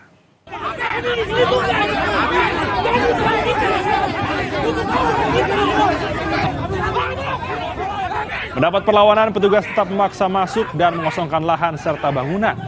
Menurut kuasa hukum pemilik bangunan, proses hukum yakni upaya banding masih bergulir di tingkat Pengadilan Negeri Jakarta. Mereka meminta agar Pengadilan Negeri Jakarta Selatan menunda proses eksekusi pengosongan hingga ada putusan inkrah. Pengosongan dilakukan usai lahan dan bangunan dilakukan proses lelang oleh pengadilan. Dokumen pengadilan adanya tingkat banding, kasasi itu kan harus dihargai. Bagaimana mungkin Pengadilan Negeri Jakarta Selatan melakukan penetapan eksekusi sementara upaya hukum kami sedang berjalan. Jadi itu. Informasi berikutnya, sebanyak 150 bangunan yang dijadikan tempat prostitusi di kawasan Gang Royal, Penjaringan, Jakarta Utara, Rabu pagi dibongkar paksa petugas gabungan Satpol PP, TNI, dan Polri. Bongkaran paksa bangunan liar di samping rel kereta api dilakukan karena dijadikan tempat prostitusi. Meski sudah disosialisasikan, sejumlah warga masih kebingungan lantaran barang-barangnya belum juga dipindahkan. Tidak sedikit warga yang bingung pindah kemana. Pasalnya, bangunan juga dijadikan rumah tinggal. Setelah dilakukan pengosongan, nantinya lahan tersebut akan dikembalikan kepada pihak PT KAI.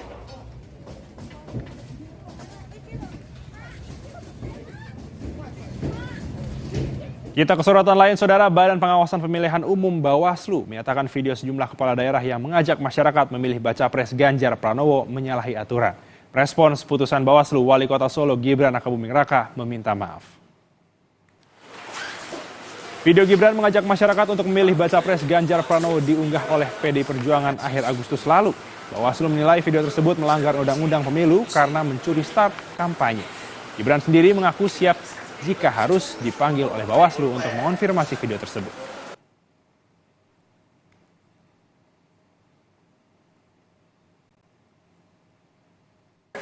Segala konsekuensinya, sanksi atau hukuman kami mengikuti dari Bawaslu saja. Dan untuk kedepannya ini menjadi pelajaran bagi saya. Saya mohon maaf atas kesalahan saya. Ada sudah kontak komunikasi dengan Bawaslu? Belum. Tapi saya yakin pasti dalam waktu dekat pesan-pesan tadi pasti langsung disampaikan ke saya ya. Infonya kan diserahkan ke Kemendagri juga, Mas. Oh iya, saya tunggu aja ya surat-suratnya. Bakal calon presiden dari PDI Perjuangan Ganjar Pranowo melihat peluang Mahfud MD sebagai bakal calon wakil presiden pendamping dirinya sama besarnya dengan calon lain. Ganjar akan terus berkomunikasi dengan ketua umum partai politik untuk menentukan bacawa pres. Ganjar berharap nama bacawa pres pendamping dirinya dapat segera disepakati. Dan ditanya soal kans Menko Polhukam Mahfud MD sebagai bakal cawapresnya, Ganjar menilai peluang Mahfud sama dengan kandidat lainnya. Tempat terpisah, P3 selaku rekan koalisi Baca Pres Ganjar tetap konsisten mendorong Sandiaga Uno, Ketua Bapilu P3, sebagai bacawa pres. Semua masih punya peluang yang sama pada hari ini. Dan di antara kita, dari pimpinan partai, saya semua berkomunikasi dan saya juga berkomunikasi dengan beliau-beliau. Ya mudah-mudahan nanti kita akan segera bisa bertemu dan menyepakati sehingga teman-teman bisa segera mendapatkan nama dari kami siapa yang akan mendampingi saya nanti. Dalam rapat dengan para ketua umum, kami sudah menyampaikan itu. Bapak Ketua Umum sudah menyampaikan di forum ya rapat, menyampaikan tentang bahwa P3 mengusulkan Pak Sandi. Nanti ada pembahasan, ada pengambilan keputusan ya pada saatnya nanti terkait dengan siapa cawapres Pak Ganjar. Tentu P3 akan mengikuti tahapan itu. Saudara yang juga kuat digadang-gadang dalam bursa bakal cawapres adalah Menteri BUMN Erick Thohir. Erick sendiri mengaku komunikasi dengan semua baca pres berjalan baik, namun bukan membahas politik. Erick menilai terlalu dini saat ditanya kesiapannya soal menjadi bakal cawapres. Apalagi selama ini tidak ada pembahasan politik dengan baca pres. Meski demikian, Erick mengamini jika jodoh pasti bertemu. Erick menyerahkan soal pencalonan dalam Pilpres kepada koalisi partai. Saat ini, Erick hingga masih fokus pada pekerjaannya.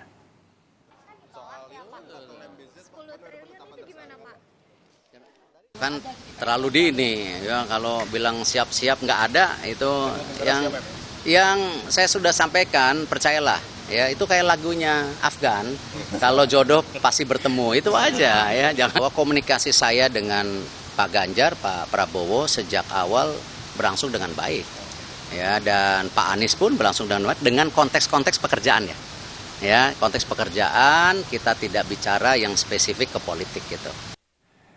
Informasi lainnya, saudara, bertemu dengan ratusan guru mengaji se-Daerah Istimewa Yogyakarta, Prabowo curhat difitnah menampar Wakil Menteri Pertanian. Curhatan Prabowo ini diungkapkan dalam sesi dialog dengan guru mengaji se-Yogyakarta. Prabowo geleng kepala ketika menceritakan dirinya difitnah menampar Wakil Menteri Pertanian Harvik Hasnul Kolbi. Prabowo menyatakan berita hoax ini adalah bagian dari efek negatif internet bagi generasi muda di era teknologi modern saat ini. Tadi saya catat itu benar, ini tantangan bagi kita semua. Ya tapi memang ini ancaman dunia maya ini luar biasa. Sekarang cepat menyebarkan fitnah, hoax, yang aneh-aneh. Saya dibilang menempeleng Wakil Menteri Pertanian. Ya, aku tidak percaya. Wakil Menteri, orang itu nggak boleh. Mungkin selama 4 tahun saya di pemerintah baru sekali saya bicara sama dia. Bakal calon Presiden Prabowo Subianto membantah Ketua Tim Pemenangan Koalisi Indonesia Maju bukanlah Ketua Majelis Tinggi Partai Demokrat, SBY. Hal ini diungkap Prabowo di Sleman, Yogyakarta. Menurut Prabowo, SBY adalah seniornya saat ditanya soal kemungkinan SBY menjadi Ketua Tim Pemenangan Koalisi Indonesia Maju. Menurut Prabowo, SBY adalah senior. Bu, ini kan semakin dekat Pak untuk tim pemenangan, apakah sudah terbentuk atau nanti justru Pak SBY yang ditunjuk jadi ketua tim pemenangan Pak kan sudah bener aja senior angan-angan. Pak Prabowo ini soal relawan yang beliau senior itu aja. Informasi berikutnya, Saudara, relawan Biru Langit di Jawa Barat dan Jawa Tengah mendeklarasikan dukungan untuk pemenangan Partai Amanat Nasional. Dukungan ini ditargetkan menjadi lumbung suara PAN di Jateng dan Jatim. Strategi pendekatan wilayah dan pendekatan masyarakat dilakukan untuk memenangkan suara di Jawa Barat dan Jawa Tengah. Pencalonan caleg dari tokoh-tokoh milenial menjadi salah satu strategi yang dianggap mampu meraup suara anak-anak muda. Dukungan dari sejumlah elemen masyarakat di Jabar dan Jateng diharapkan mampu menambah jumlah kursi PAN di parlemen. Pendekatan dan gagasan secara narasi yang pas, serta hasilnya sekarang sudah hampir terlihat dengan adanya dukungan-dukungan elemen masyarakat, kita akan mampu untuk bisa melaksanakan pemilu dengan baik di Jawa Barat dan Jawa Tengah. Berita utama akan segera kembali usai jeda, Saudara, dengan informasi di balik gaya hidup mewah serta barang-barang miliknya yang mahal. Ternyata selebgram ini terseret dalam jaringan sindikat narkoba kelas kakap Ferdi Pratama. Ulasannya usai jeda.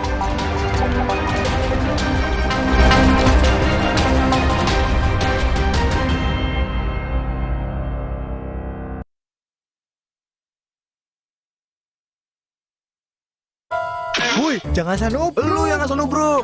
Nih, yang gak asal nubruk, gula aren instan nomor 1 di Indonesia ada versi tubruknya. Top Coffee susu gula aren tubruk. Paduan kopi tubruk, susu dan gula aren. Gile. Ampasnya lebih halus, brother. Gak sembarang kopi susu nih. Ampasnya aja enak. Berkelas, bos. Rasanya pengen lagi. Top Coffee susu gula aren tubruk. Puas tubruknya, legit gula arennya. Dari Wingstop, top enaknya. Demi mendapatkan sumber mata air terbaik, Le Mineral melakukan ratusan eksplorasi. Setiap tetesnya mengandung mineral esensial seimbang yang penting untuk tubuh, galon yang selalu baru, dan bebas BPA. Inilah komitmen Le Mineral. Wah, gerah, panas. Minum Adem Sari Sparkling, cepat ademkan panas. Adem Sari Sparkling, dengan es lebih enak. Adem Sari, vitamin C tinggi.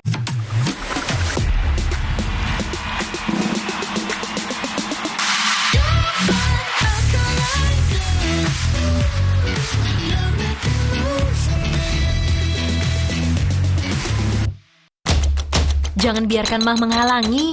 Minum Milanta dengan Quick Action Formula. Cepat redakan perih dan mual karena mah. Siap kembali jadi andalan. Milanta, cepat sikat sakit mah.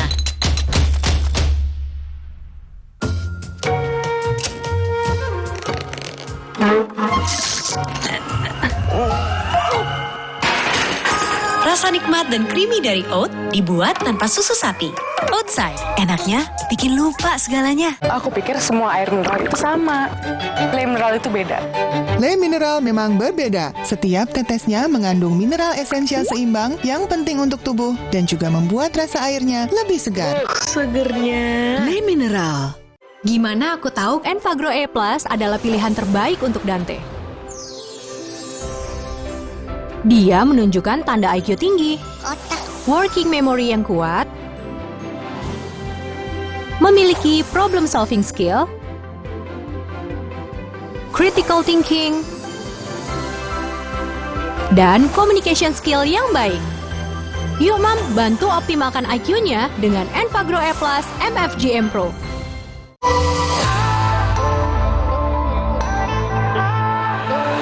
Siapkan diri untuk pencapaian luar biasa dan lewati batasmu. Stargazer X, unleash the X in you.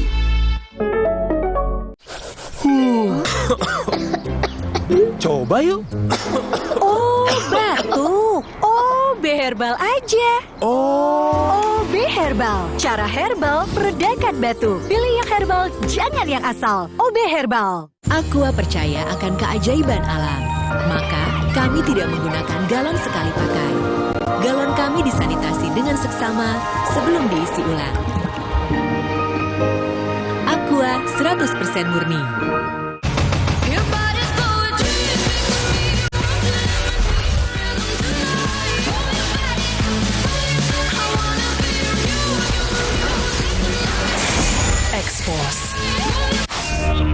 Demi mendapatkan sumber mata air terbaik, Le Mineral melakukan ratusan eksplorasi. Setiap tetesnya mengandung mineral esensial seimbang yang penting untuk tubuh, galon yang selalu baru, dan bebas BPA.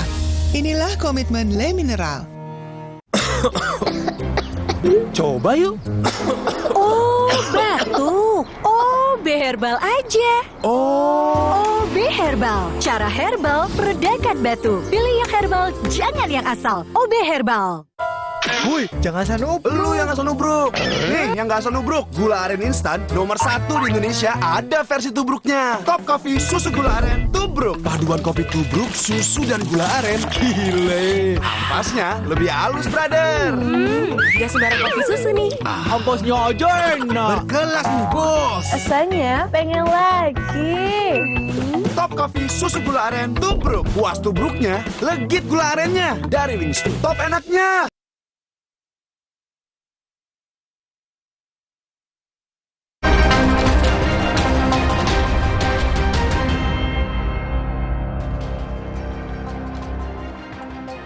Saudara, sosok Freddy Pratama kini tengah diburu kepolisian dari 3 negara, yakni Indonesia, Malaysia, dan juga Thailand.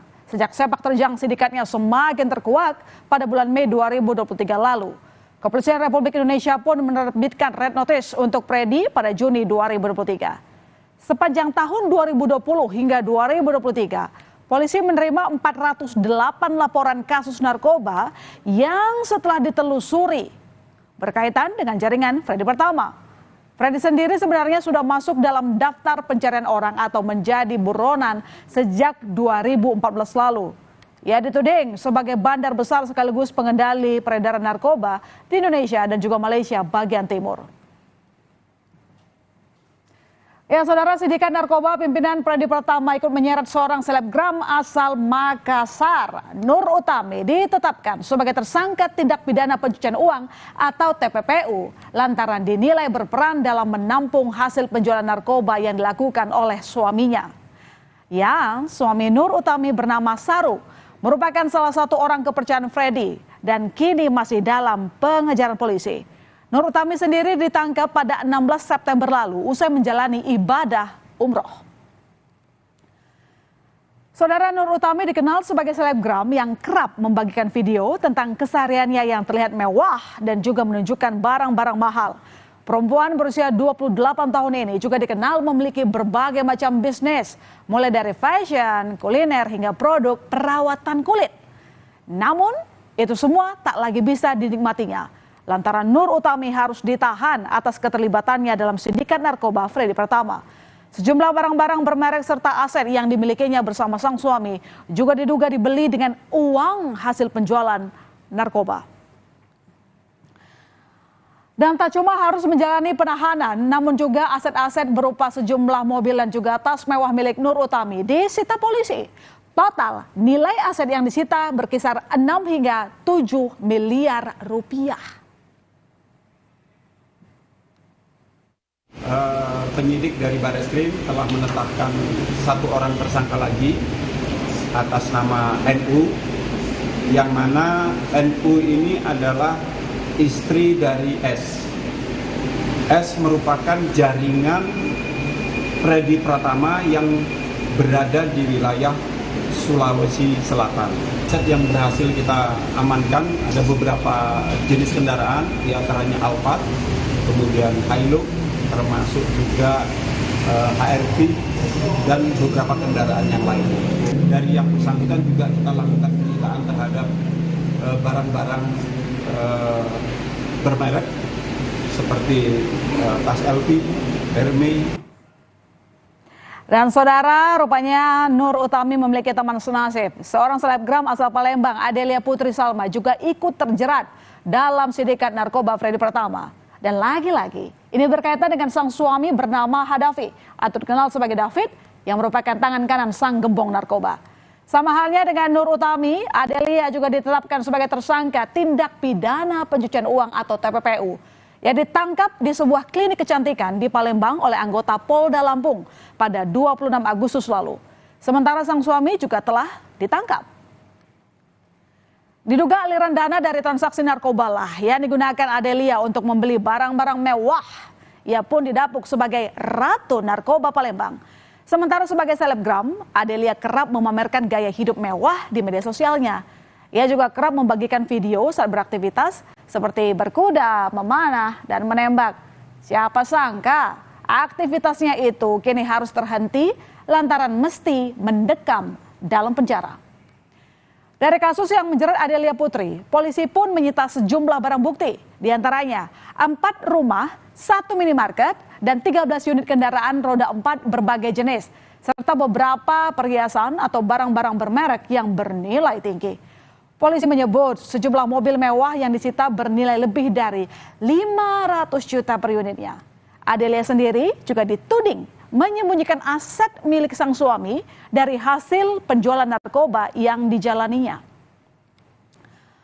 Begitu luas jaringan sindikat narkoba Freddy Pratama, bahkan sampai menggait oknum polisi menjadi salah satu kaki tangannya.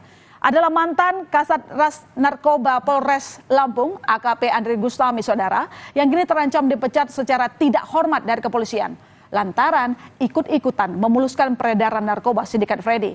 Dan tentunya ada pula sanksi pidana yang tengah menanti.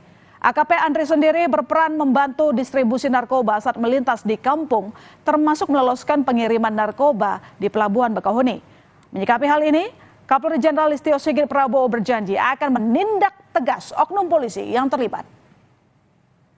Menyampaikan secara tegas bahwa kita akan selalu melakukan punishment dan juga reward terhadap anggota yang baik. Tentunya kita akan berikan apresiasi, tapi bagi anggota yang kemudian melakukan pelanggaran, apalagi masuk dalam bagian yang seharusnya dia melakukan penegakan, ya tentunya kita akan melakukan tindakan tegas. 9 tahun buron, Freddy yang kini menjadi buronan internasional begitu licin hingga sulit ditangkap. Begitu banyak julukan disematkan padanya, mulai dari mastermind, bandar besar, hingga tentunya pengendali distribusi narkoba di kawasan Indonesia dan juga Malaysia bagian timur. Bahkan sindikatnya disebut yang terbesar di Indonesia saat ini, saudara. 884 tersangka kasus narkoba selama kurun waktu 2020 hingga 2023 terafiliasi dengan sindikat pria berusia 38 tahun ini. Polisi menyebut Freddy mengendalikan bisnis barang haramnya itu dari Thailand, tempat asal istrinya yang merupakan warga negara Thailand. Usut punya usut, mertua Freddy ternyata juga diduga bergerak di bisnis yang sama, bahkan merupakan kartel narkotika di Thailand dan kawasan segitiga emas, yakni Burma, utara Laos, dan utara Thailand. Freddy pun kerap berkomunikasi dengan nama samaran, diantaranya The Secret dan juga Casanova.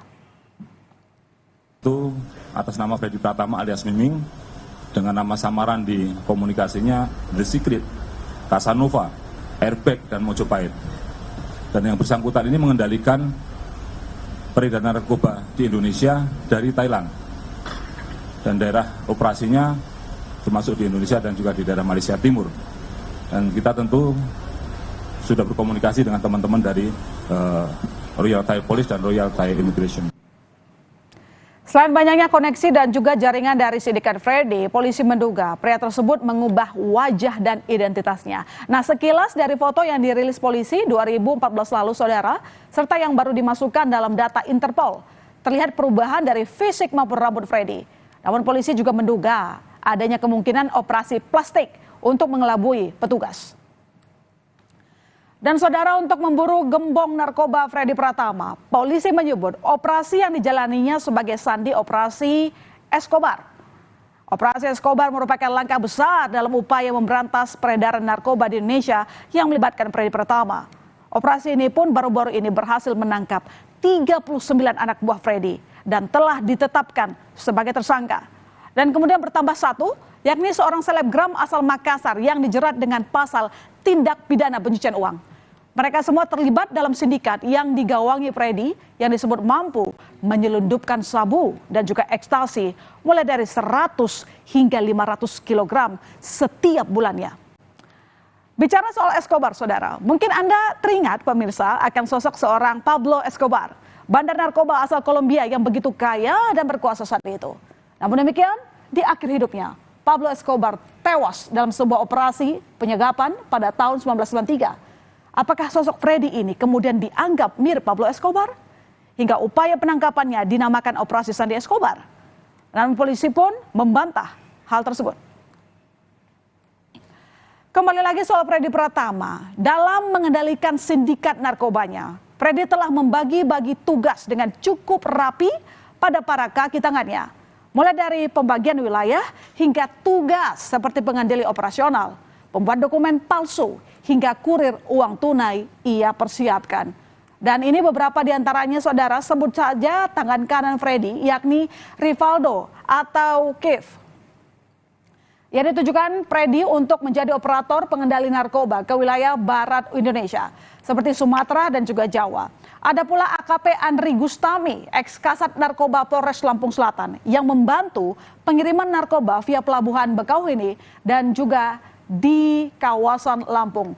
Selanjutnya ada pasangan suami istri Kadafi alias David serta sang istri, selebgram asal Palembang, Adelia Putri Salma. Selain tugas inti, yakni penyebaran narkoba di wilayah barat dan timur Indonesia, serta menampung hasil kejahatan narkoba. Keduanya juga berperan dalam pembuatan identitas palsu untuk para anggota lain yang terlibat. Pasangan suami istri yang terlibat juga yakni Sura dan Nur Utami. Nur Utami, selebgram asal Makassar yang disebut menyimpan hasil tindak pidana narkoba yang dilakukan suaminya. Sementara suaminya yang menjadi bandar narkoba untuk wilayah Sulawesi Selatan kini masih buron. Sedangkan anggota lainnya berinisial WJ berperan sebagai operator pengendali peredaran narkoba di Pulau Kalimantan dan juga Sulawesi.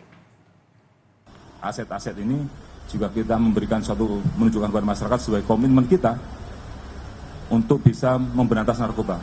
Karena kalau tidak dilakukan tindak pidana, tidak dikenakan tindak pidana TPPU, mereka masih punya uang, masih berpotensi untuk melakukan pengendalian tindak pidana peredaran gelap narkoba ini. Oleh karena itu, ya prinsipnya yang melakukan tindak pidana narkoba ya nanti kita miskinkan dengan melakukan penyitaan terhadap aset-aset yang dimiliki, khususnya yang berasal dari tindak pidana peredaran gelap narkoba. Dengan masuknya nama Freddy Pratama sebagai buronan internasional, harapannya bandar narkoba kelas kakap tersebut dapat segera diringkus. Upaya pengungkapan jaringan narkoba Freddy pun semakin digencarkan. Terlebih, satu-satu pengendali narkoba di wilayah-wilayah kekuasaan mereka telah dilucuti. Semoga operasi Sandi Escobar akan segera menemukan buronan utama mereka. Usai jeda, informasi di berita utama, bocah 8 tahun tewas tertimpa tembok beton saat hendak berwudu di masjid. Selengkapnya, kami segera kembali.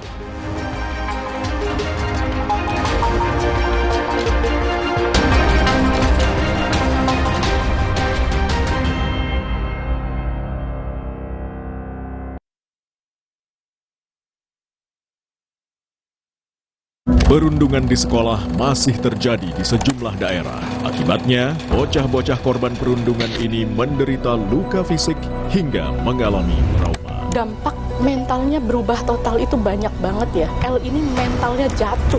Sedikit psikisnya terganggu, nggak mau ketemu dengan kawan-kawannya. Terjadi situasi darurat kekerasan di satuan pendidikan.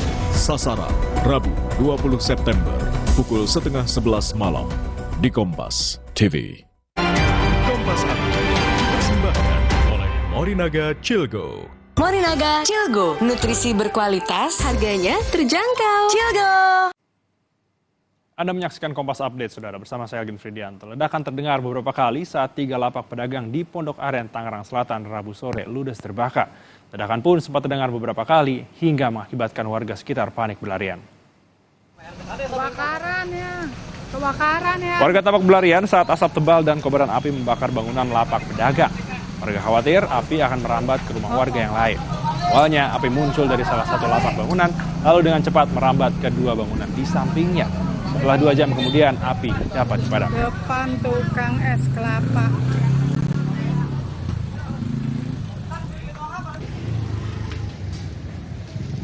Demikian Kompas Update, saya Algin Fridianto. Sampai jumpa. Kompas Update dipersembahkan oleh Nutrif Benecol.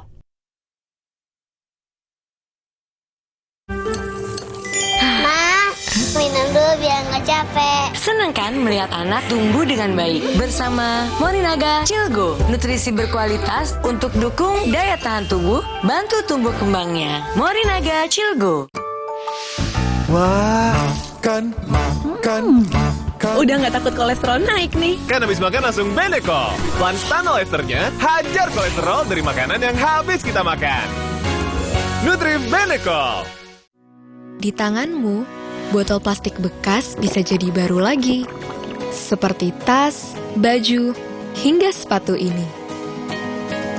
Bersama Gerakan Ekonomi Sirkular Nasional Le Mineral, mari mulai kebiasaan baru memilah sampah plastik dari rumah, menyalurkan lewat aplikasi, pemulung, ataupun bank sampah. Sampah plastikmu memberi nilai tambah untukmu dan juga untuk mereka. Dengan langkah sederhana, pisahkan sampah sesuai jenisnya, sampah organik, plastik termasuk PET, kertas, dan kaleng, lalu salurkan. Sampah plastik yang terpilah bisa didaur ulang. Mulai kebiasaan baru dan buat botol plastik bekasmu jadi baru lagi.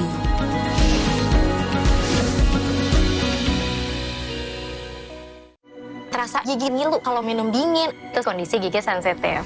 Jika dibiarkan lebih lama, ada kemungkinan untuk memburuk. Sensodyne memberikan perlindungan hingga 24 jam. Saya merekomendasikan Sensodyne untuk perawatan gigi ngilu. Aduh, panas dalam nih. Atau tenggorokan kering. Apa sariawan? Bau mulut lagi, cewek bisa kabur. Aku ada adem sari. Cepat ademnya, adem sari. Upin-ipin suka biskut rumah kelapa. Betul-betul.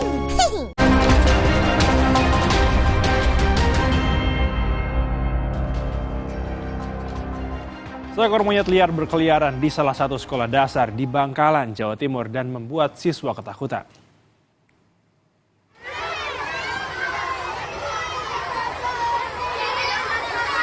Diduga monyet liar itu merupakan milik warga yang kabur dan berkeliaran di sekitar sekolah. Menurut saksi, monyet itu sempat menggigit 7 anak yang sedang bermain di halaman. Sejumlah guru sempat berusaha menangkap monyet dengan jebakan bambu, namun hingga Rabu siang monyet kabur dan masih dicari keberadaannya.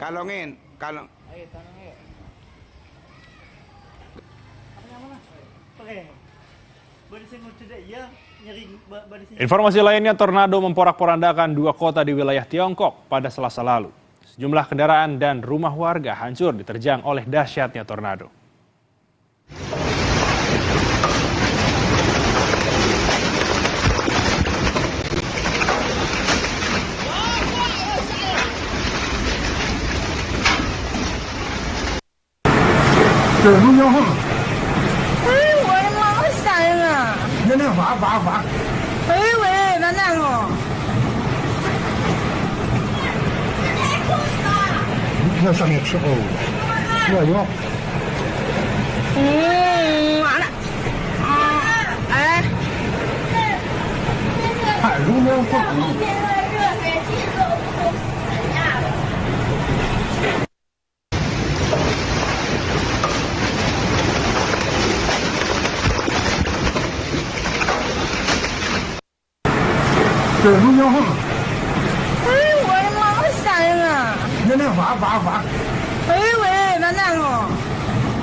Terima kasih telah menyaksikan berita utama hari ini, saudara. Saya Agin Fridianto. Dan saya masih Tertarigan, sukseskan pemilu 2024 dan pastikan tetap di Kompas TV, independen terpercaya untuk mengikuti perkembangannya. Sampai jumpa.